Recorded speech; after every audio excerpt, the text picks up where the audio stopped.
Hey there and welcome back to another My Hero Academia review. And today we're going to be talking about the latest episode to drop, episode 24, A Young Woman's Declaration, which picks up from the cliffhanger ending of the last episode, where Class 1A brings Deku back to the fortress that is the new and improved UA campus, only for him to receive a less than warm welcome from the angry masses, who are afraid that his presence is going to attract All For One's attention and that he's going to get them all killed at some point. And yeah, last episode was a pretty emotional one, and we saw the entirety of Class 1A come together to try and bring Deku back to the fold and ensure that he doesn't get himself killed by going off alone to fight villain after villain with no reprieve. And really, it just served as a reflection of the role that Deku's played within his class and within the show, and the effect that he's had on all of their individual character arcs. And it was honestly quite moving. And this episode, it promised even more of that wholesomeness. So I was pretty excited from the get-go. But before we get any further into that, I would just like to remind you, I have read the manga, and I'm aware of any relevant future plot points and details, but for the purpose of these reviews, I prefer to look at things from an anime-only perspective, so that anime-only fans can watch along and join in too.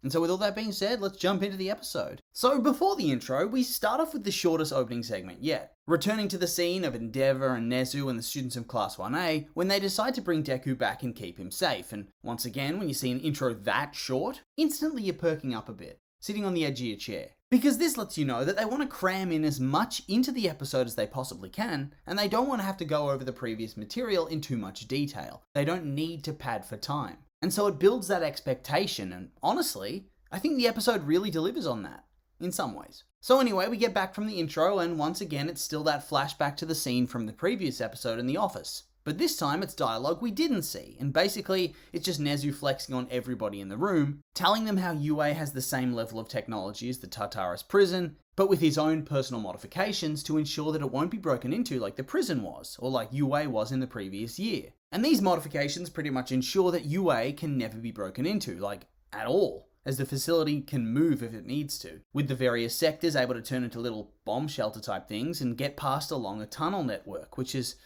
pretty damn ridiculous, I'm not gonna lie. Like, how? How is this possible? How could they have possibly done this? I don't care how much money you can throw at things. How does anybody have the ability to build this so quickly and without anybody noticing at all? It's honestly kind of hard to suspend your disbelief for something like this. But whatever. And from here, the episode transitions back to Uraraka and the class standing in front of Deku as the crowd hurls abuse at them. And honestly, this whole scene, very realistic. The insane mob mentality of being completely willing to throw a literal child under the bus, to try and toss him out of the safe zone onto his ass, simply because his presence makes things a little bit more dangerous for everybody else. Yeah, that feels real. Especially when they start spouting off conspiracy theories like how he has to be a Nomu because he has more than one quirk, etc, etc. It really does accurately capture that mob mentality. And anyway, this gets Deku just more and more convinced that he was making the right choice to stay away from UA, and honestly, he just looks so broken here. It's quite sad. And like, I know they're scared, but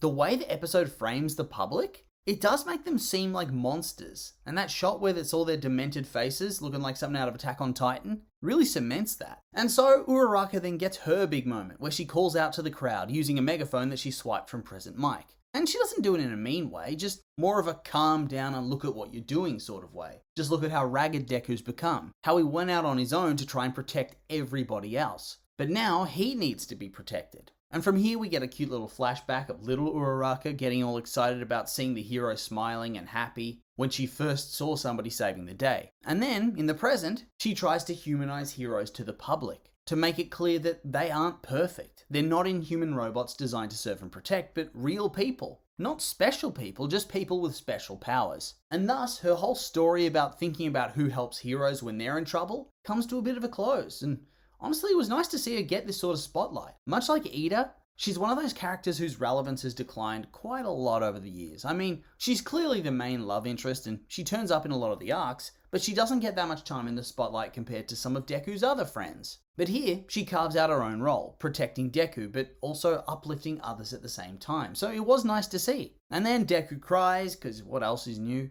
And the audience also cries, as the Fox Lady and Koda run over to comfort Deku, his first supporters amongst the crowd who'll turn the tide. And yeah, this was very emotional, especially Koda. Like the red shoes, how he used to hate heroes because his parents were heroes and got killed, but now he's Deku's biggest fanboy of all. I mean, this whole segment, not gonna lie, got me very misty-eyed. And then you get the Starhead guy from like episode 1 of the first season who engaged with Deku before he had a quirk and called him a fanboy and encouraged him. And he speaks up for him, telling the others that Deku just needs some time to recharge so he can keep fighting. Ah, this is so wholesome. Because now this kid that he met, he's one of the heroes that this guy loves to watch. We're coming full circle on so many little minor storylines, and it was awesome to see. And of course, this all turns the tide back in Deku's favour, and all these people realise that in order for Deku and the others to have the strength and will to fight back against All For One and Shigaraki, they need support and time to heal themselves. And so they throw their support behind Deku, who promises to return things to how they were before all of this happened. And so, whilst everybody's hugging Deku and getting amongst it, Shoto, Endeavour and Hawks return with Endeavour in a coat and hat for some reason, whilst the others are in costume still. I guess he's so unpopular now that he feels like he needs to hide? Well, I can't say it's not deserved, but that look, ooh, it doesn't suit him. The film noir detective look, it clearly was not developed with somebody that big in mind. He looks ridiculous. Anyway, Shoto tells him that they're in this together, as in, they'll take Toya down together, as he's clearly been inspired by the showing of unity, just to remind you that the Todorokis are going to have their showdown with their wayward brother/son again at some point in the future. In case you've somehow forgotten. We then get a check-in with Aizawa, who now has a metal leg and an eye patch, and who reveals to Principal Nezu that there's been no change in Kurogiri, but that they're still trying to reverse the Nomuization, which honestly I think will happen at some point in the future. It feels too bleak for it not to happen, even if Shirakumo then dies. I think they really do need that closure. Otherwise, what was the point of all this? We then learn that they have countermeasures in place for Toga's quirk to prevent her getting inside the UA facility with a mandatory isolation period, just to explain why the villains can't get them so easily, before we finish off with All Might leaving UA to go and check on the anti-hero groups that have holed up in locations nearby. And so he speeds off in his car, while Stain watches on from a building. Really, how is Stain, whose quirk is blood paralysis, going to keep up with a car? The city seems large and sprawling. Feels a bit convenient that he'd be able to find All Might at all. And yeah, we see in the preview for next episode that he actually does find him, and they have a showdown, which is a long time coming, and quite exciting, if a bit silly. Stain was a pretty cool villain, and the show was so different back when his arc was current. So it's exciting to see him get another time to shine. But with all that being said, that's the end of the episode and the end of the video, and I would like to remind you that these were just my opinions, and I'd like to hear yours. What did you think of the episode? You like it, hate it? I'm curious for your thoughts, so make sure to like, comment, subscribe, and let me know.